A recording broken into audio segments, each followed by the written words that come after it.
हैदराबाद गॅझेटच्या अनुषंगाने काल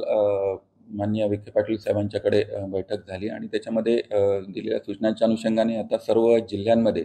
जी काही ग्राम पातळीवरची समिती स्थापन करण्यात आली आहे त्याच्यामध्ये ग्रामविकास अधिकारी, तलाठी आणि ग्रामसेवक,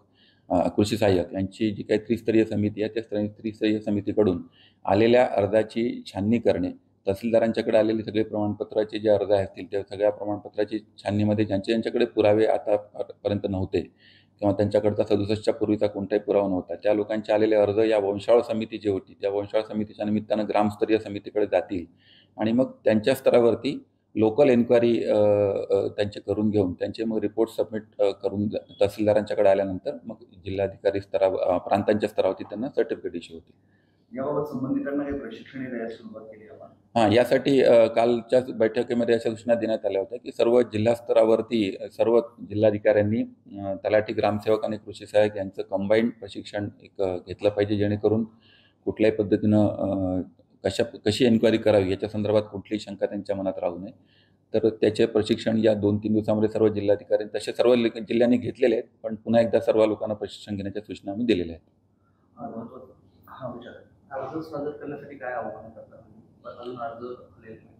आमची आता काल पण आम्ही तेच चर्चा करत होतो की आता सर्व आपल्या 8ही जिल्ह्यातील सर्व नागरिकांना म्हणजे ज्यांना आतापर्यंत प्रमाणपत्र मिळालेलं नव्हतं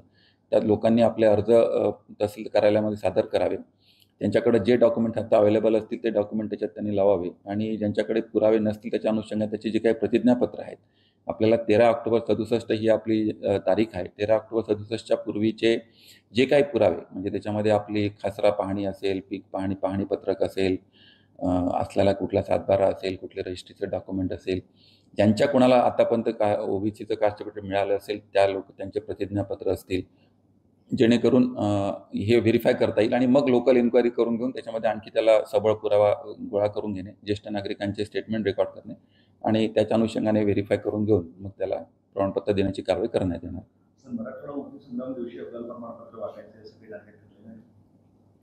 17 सप्टेंबर हा आपल्या मराठवाड्यासाठी अतिशय महत्त्वाचा दिवस आहे आणि त्याच्यामुळे त्या दिवशी सर्व पालकमंत्री महोदय पण सर्व जिल्ह्याला झेंडा वंदनासाठी उपस्थित असतात. त्यामुळे त्या दिवशी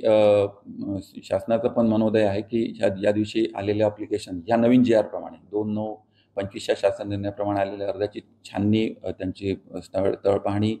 किंवा होम व्हिजिट, स्थळ चौकशी करून घेऊन हे अर्ज 17 सप्टेंबरला देण्याचं आम्ही नियोजन करत आहोत. माझी या निमित्तानं आपल्या सर्व जिल्ह्यातील नागरिकांना पण विनंती आहे की त्यांनी या 2/9च्या अनुषंगाने त्यांचे अर्ज हे आपल्या जिल्हा तहसील कार्यालयामध्ये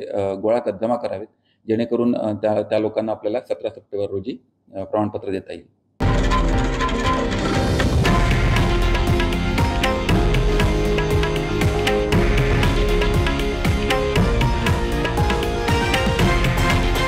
हे आहे देशातील नंबर 1 न्यूज नेटवर्क आणि आपण पाहत आहात TV9 मराठी,